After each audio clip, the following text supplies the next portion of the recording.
బెంగళూరు నుంచి ప్రత్యేకంగా హైదరాబాద్ ఎందుకు వచ్చినట్టు చంద్ర? మధు ఇంట్లో ఉందా అమ్మా? ఇంతకు ముందే వచ్చింది మావయ్య, రూమ్లో ఉంది. అయితే ఖచ్చితంగా మధుని కలవడానికే వచ్చింది ఆ వార్డెన్. మధుని కలవటానికి ఎందుకు వచ్చినట్టు చంద్ర?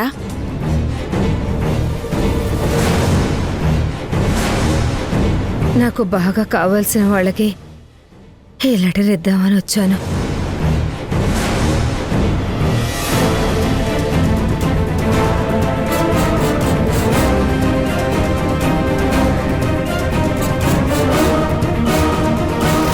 మీరు చెప్పింది కరెక్టే మావయ్య.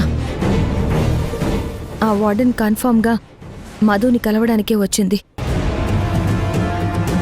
ఆ వార్డెన్ చేతిలో నేను ఒక కవర్ చూశాను. ఆ కవర్ మీద గీత అని రాసుంది. గీతానా? ఈ పేరెక్కడో విన్నట్టుందే. సార్, మీరు గీత గురించి ఎంక్వైరీ చేయడానికి వచ్చారా? లేదమ్మా, నేను మధు గురించి ఎంక్వైరీ చేయడానికి వచ్చాను. గుర్తొచ్చిందమ్మా. నేను ఆ రోజు బెంగళూరులో ఉన్న అనాథాశ్రమానికి వెళ్ళినప్పుడు నేను మధు గురించి తెలుసుకోవడానికి వచ్చాను అని ఒక ప్యూన్తో చెప్పాను. అక్కడే ఉన్న ఒక అమ్మాయి మీరు గీత కోసం వచ్చారా అని అడిగింది. నాకేం అర్థం కావట్లేదు సింధు. మధు కోసమే అయితే ఆవిడ గీత కోసం వచ్చానని అడగడం ఏంటి? మధుకున్న మరో పేరు గీత అయ్యుంటుంది అత్తయ్య. ఆ వార్డెన్ ఆ కవర్ మధుకి ఇవ్వడానికే హైదరాబాద్ వచ్చింది, డౌటే లేదు.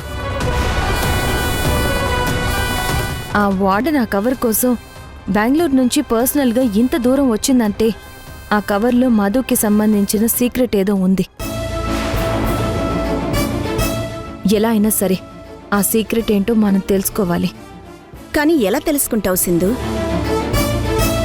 అందుకు నా దగ్గర ఒక ప్లాన్ ఉంది అత్తయ్య.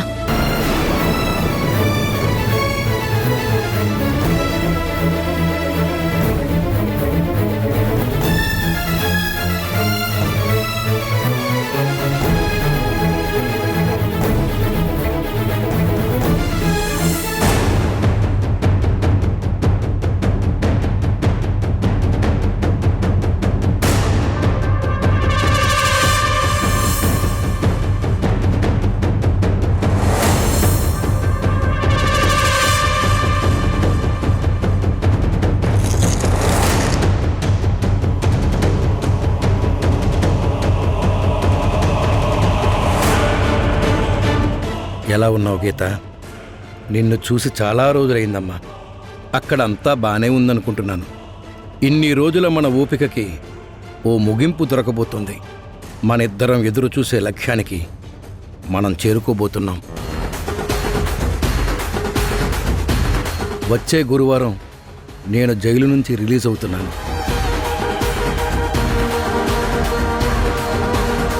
అక్కడ ఆ ఇంట్లో నువ్వు నీ పగ తీర్చుకునే పనిలోనే ఉన్నావని అనుకుంటున్నాను. మన శత్రువులు అంటూ ఎవ్వరూ మిగిలి ఉండకూడదు. నీకు చేసిన ద్రోహానికి వాళ్లకి శిక్ష పడి తీరాల్సిందే. వాళ్ళు నీకు చేసిన అన్యాయాన్ని మాత్రం నువ్వు ఎప్పటికీ మర్చిపోవద్దమ్మా. నీ జీవితం నాశనం అవ్వటానికి కారణమైన వాళ్ళని వదలొద్దు. నీ సంకల్పం, నీ గమ్యం ఒక్కటే, పగ తీర్చుకోవడం. జాలి, దయ, కనికరం అసలే వద్దు. నువ్వు నీ శత్రువు మీద పగ తీర్చుకోవడం నేను నా కళ్ళారా చూడాలి. అందుకే ఇన్నాళ్ళు నీ వెనకే నీతోనే ఉన్నాను. ధైర్యంగా ఉండు గీత. నేను త్వరలోనే నీ దగ్గరికి వచ్చేస్తాను. నీ పగలో సగభాగం నేను పంచుకుంటాను. ఉంటానమ్మా.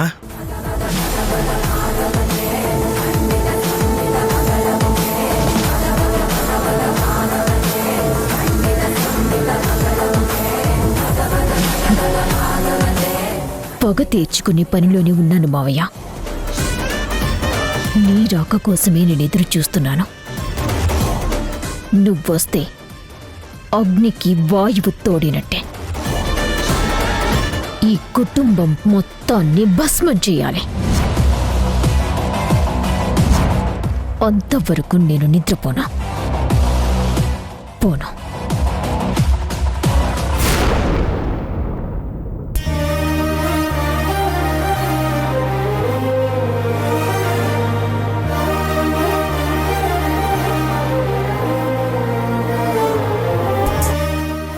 ఆ మధు బయటికి వెళ్తే ఆ కవర్లో ఏముందో చూద్దామనుకుంటే అస్సలు కుదరడం లేదు. ఆ మధు ఇల్లు దాటి బయటికి వెళ్లి చావడం లేదు. పొద్దున్నుంచి ఇంట్లోనే ఉంది. మధు గతం గురించి తెలుసుకునే ఛాన్స్ దొరికింది అనుకుంటే ఇలా జరుగుతుందేంటి? అసలు ఆ లెటర్లో ఏముంది? అది లెటరేనా లేక అందులో ఇంకేమైనా ఉందా? కంప్లీట్గా విషయం తెలియాలంటే ఆ కవర్లో ఏముందో చూడాలి. కానీ ఎలా చూడాలి?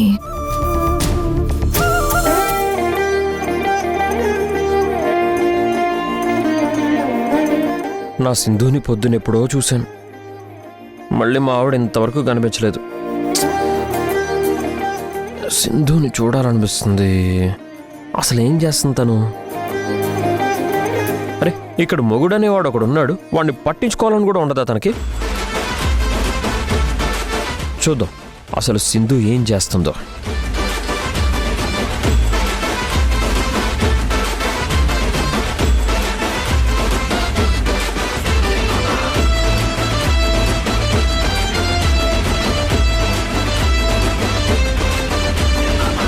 ఆహా, అందరూ మంచి నిద్రలో ఉన్నట్టున్నారు. రూమ్ డోర్స్ అన్నీ క్లోజ్ చేసి ఉన్నాయి. ఇదే మంచి టైం. సింధుని ఇక్కడికి రప్పించాలి. తనతో కాస్త రొమాంటిక్గా ఉండాలి.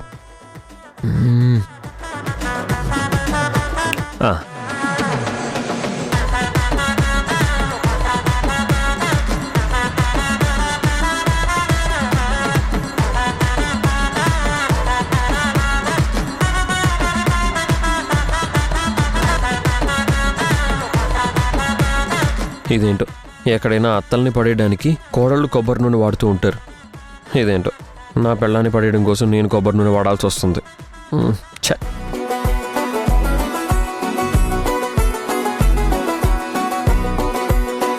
అమ్మ తల్లి, కొబ్బరి నూనె మరీ ఎక్కువ జారమాకే. పొరపాటున నా పెళ్ళానికి కాలో చెయ్యో విరిగితే సింధుతో పాటు నేను బాధపడాల్సి వస్తుంది.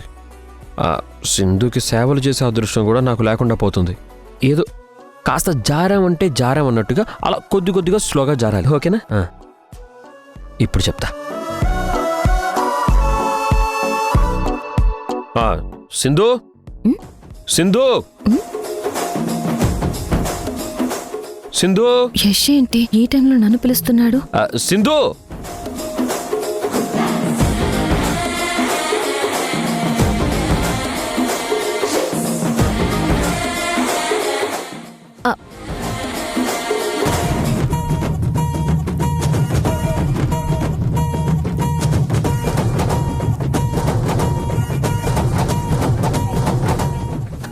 ఏంటి యష్, ఏమైంది? అంటే గొంతు గరగరగా అనిపించి పిలిచాను. అయ్యో అవునా, ఉండు వాటర్ తీసుకొస్తాను.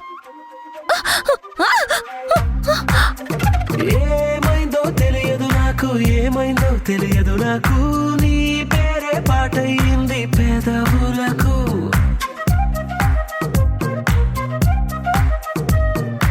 ఏమైందో తెలియదు నాకు, ఏమైందో తెలియదు నాకు. అలా చూస్తున్నావేంటి యష్? వదిలితే వాటర్ తీసుకొస్తాను. సరే. అయ్యో Sindhu, sorry Sindhu, sorry sorry Sindhu, sorry. నేను ఇలా జరుగుతుంది అనుకోలేదు. Sorry sorry. పైకి నేను తీసుకెళ్తాను.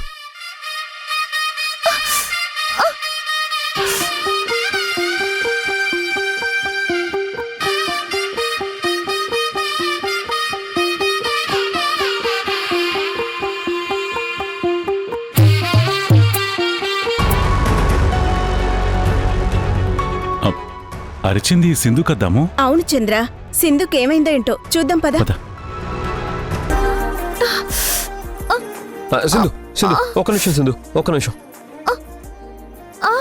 అయ్యో, ఒక్క నిమిషం ఇక్కడే ఉండు. నేను ఆయింట్మెంట్ తీసుకొని వస్తాను. ఇక్కడే ఉండు.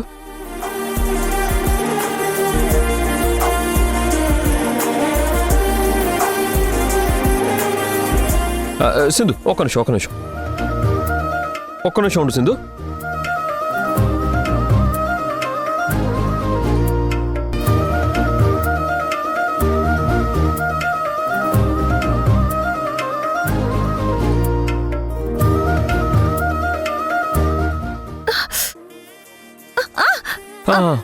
సారీ సారీ, అయిపోయింది సింధు, అయిపోయింది.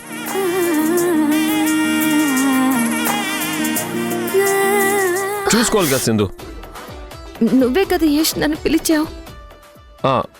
పిలిస్తే మాత్రం ఈ టైంలో పిలిచావంటే ఏమైందో అని హడావిడిగా వచ్చేసాను. పిలిచాను అంతే కదా. ఓ దానికి అంతలా హడావుడి పడిపోవాలా? నేను చెప్పా కదా చంద్ర, వాడు మారాడని. నువ్వే నమ్మలేదు అసలు. నిజమే దాము, యష్ చేసే చూస్తుంటే మారినట్టే ఉన్నాడు. లేదంటే సింధు కాళ్ళు పట్టుకుని ఇంతసేపు ఎందుకు చేస్తాడు? మరి పొద్దున్నెందుకు దాము అలా తలతిక్కగా మాట్లాడాడు? పొద్దున గోల ఇప్పుడెందుకు చంద్ర? ఇప్పుడు జరిగేది చూసి సంతోషపడక.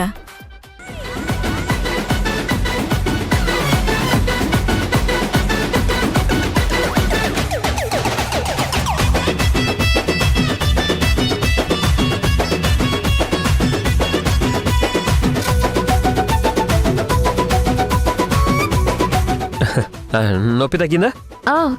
కొంచెం కొంచెం ఇప్పుడిప్పుడు తగ్గుతుంది. కాసేపు ఆగితే మొత్తం తగ్గిపోతుంది. పోన్లే, యష్ సింధు కాళ్ళు పట్టుకున్నాడు చంద్ర. శ్రీకృష్ణుడంతటి వాడే సత్యభామ కాళ్ళు పట్టుకున్నాడు. వీడెంత ఆ.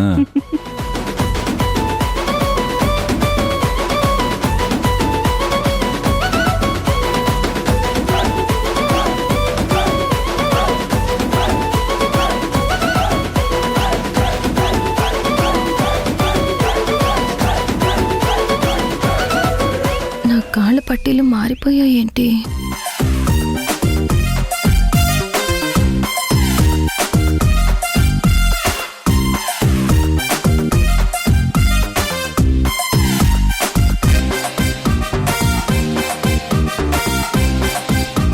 తన కాళ్ళ పట్టీలు మారిపోయినట్టు సింధు గుర్తుపట్టేసిందేమో.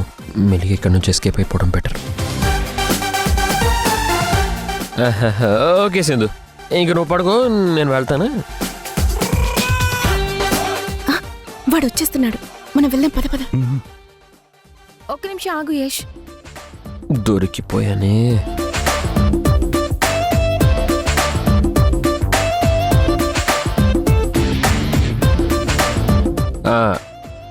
ఏంటి సింధు, ఏమైనా కావాలా? నాకేం వద్దు, కానీ ఈ పట్టీలు నా కాళ్ళకెలా వచ్చాయి?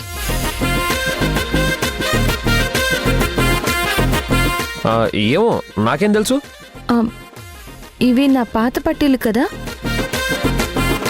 ఇవి నా దగ్గరే ఉన్నాయి కదా యష్. మన పెళ్లికి ముందు నువ్వు ఫారెన్ నుంచి తెచ్చిన పట్టీలు అప్పుడు నా కాళ్ళకి పెట్టావు కదా, అవే కదా నా కాళ్ళకు ఉండాలి. మరి ఈ పాత పట్టీలు నాకు గుర్తుగా నీ దగ్గర పెట్టుకున్నావు కదా. అది అది అమ్మో, సింధుకు అన్నీ గుర్తుకొస్తున్నాయి. ఇప్పుడు ఎలా కవర్ చేయాలి? ఏంటి సింధు నువ్వు అనేది? నీ కాళ్ళ పట్టీల గురించి నాకెలా తెలుస్తుంది? ఆయన అసలు నన్ను అడుగుతావే? అసలు నీ పాత పట్టీలు నీకు ఆ రోజే ఇచ్చేశాను. నీ గుర్తుగా నా దగ్గర అసలు ఏమీ లేవు.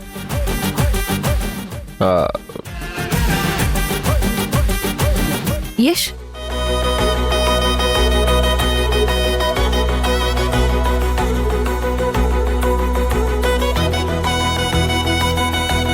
ఇచ్చేసానని అంటాడేంటి? అసలు ఈ పట్టీలు నేను పెట్టుకోలేదు కదా. ఫారెన్ నుంచి తెచ్చిన పట్టీలు కదా నేను కాళ్ళకి పెట్టుకుంది. మరి ఈ పాతవి ఎలా వచ్చాయి?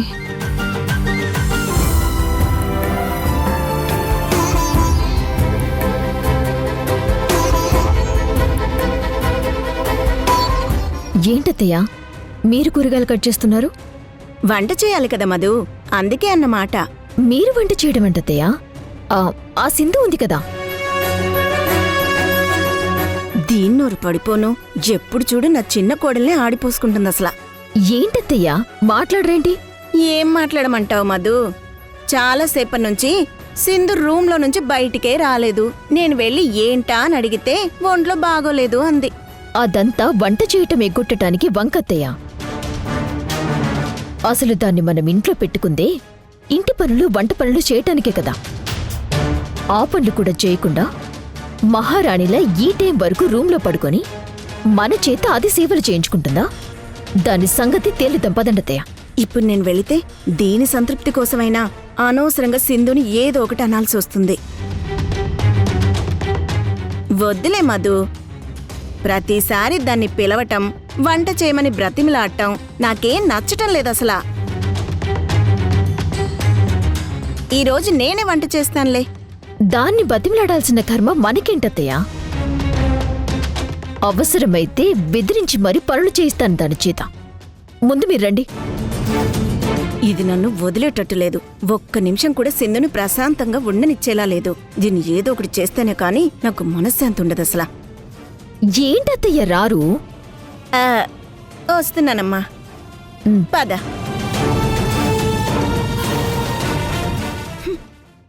ఏ సింధు, సింధు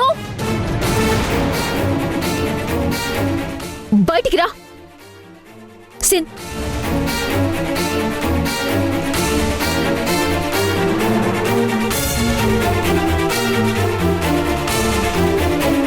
ఏ మధు, ఎందుకు గొంతు కోసిన మేకలా అలా అరుస్తున్నావు? మెల్లిగా పిలవచ్చు కదా. అరవటం కాదే. ఏంటి ఇంటి పనులు వంట పనులు చేయకుండా రూమ్లో కూర్చొని దర్జాగా రెస్ట్ తీసుకుంటున్నావా? ఒంట్లో బాగోలేదు, అందుకే పడుకున్నాను. ఇప్పుడేమైంది? అయ్యో, సింధు ఒంట్లో బాగోలేదా? ఏమైందంటావేంటి? ఇంట్లో వాళ్ళకి టైంకి వంట చేసి భోజనం పెట్టాలని తెలీదా? వచ్చి వంట చేద్దు పద. సింధు ఒంట్లో బాగోలేకపోతే వంటెలా చేస్తుంది? ఏంటి చూస్తున్నావు? పద కిచెన్లోకి. అయినా తనకు ఆరోగ్యం బాగోలేదంటుంది కదా మధు. ఈ ఒక్క రోజుకి సింధును వదిలేయలే. అత్తయ్య, అదంతా యాక్టింగ్. అదంతా మీరు నమ్మొద్దు. పద.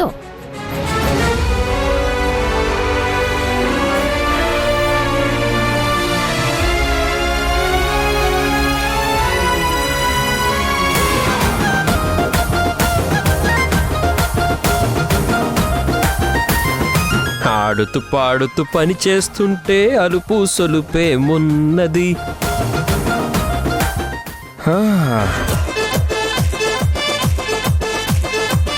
ఇద్దరం ఒకటై చెయ్యి కలిపితే ఎదురేమున్నది, దానికి తిరుగేమున్నది.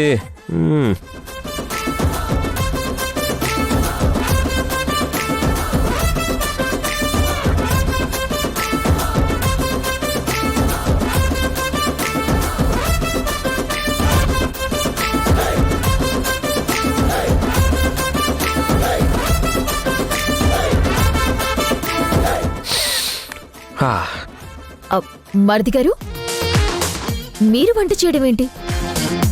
ఏ వదినా, నేను వంట చేయకూడదా? చెయ్యకూడదని కాదు, ఇలాంటి పనులకి ఇంట్లో పని మనిషిగా వంట మనిషిగా ఈ సింధు ఉంది కదా. మీకెందుకు శ్రమ అని అంటున్నాను అంతే. నా పెళ్ళాన్ని పని మనిషి అంటావా? నీ నాలుగు కూసిపారేయాలొదినా. పరిస్థితుల ప్రభావం వల్ల సైలెంట్గా ఉంటున్నాను. లేదంటేనా నిన్ను ఇంట్లో పని మనిషిగా మార్చేవాణ్ణి.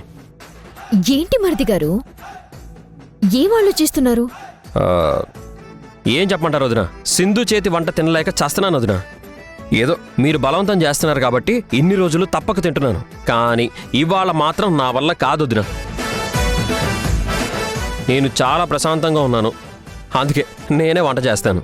మీరు అలా చూస్తూ ఉండండి, అంతే, అయిపోతుంది. అది కాదు మరిది గారు. వదినా ప్లీజ్. సరే, మీ ఇష్టం.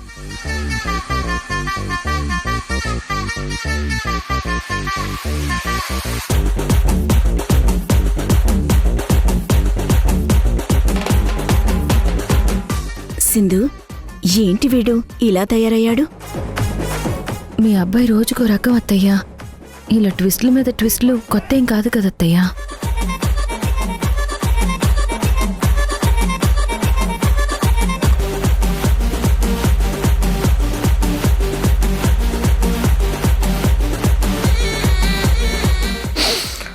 ఆహా, బ్రహ్మాండం.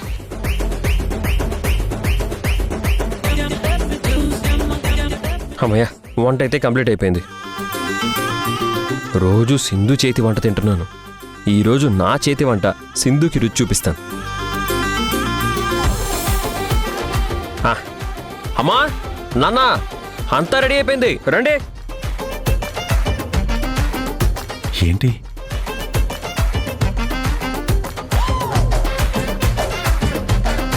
కూర్చోండి, కూర్చోమ్మా.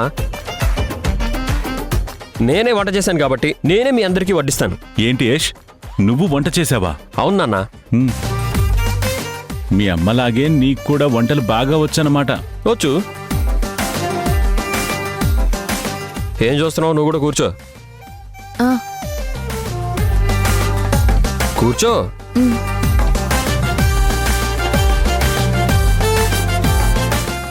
మర్ది గారు,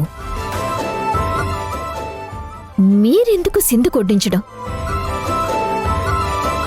తనకి చేతులున్నాయి కదా, తను వడ్డించుకుంటుందిలేండి.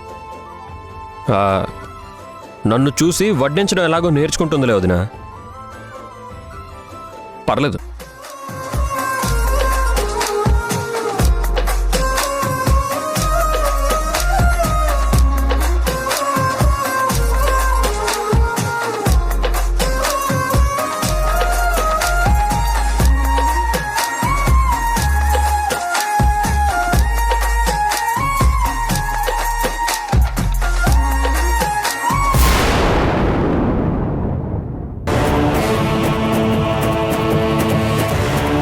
ఈ డోర్ లాక్ చేసుకుని వెళ్ళిపోయింది. మీరు కిందకి వెళ్ళి చూస్తూ ఉండండి.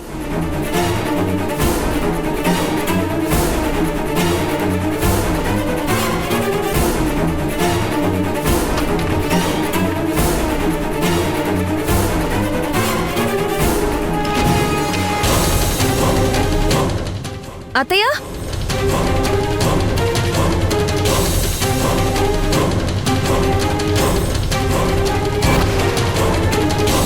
అమ్మా సింధు, ఆ మధు వచ్చేసిందమ్మా.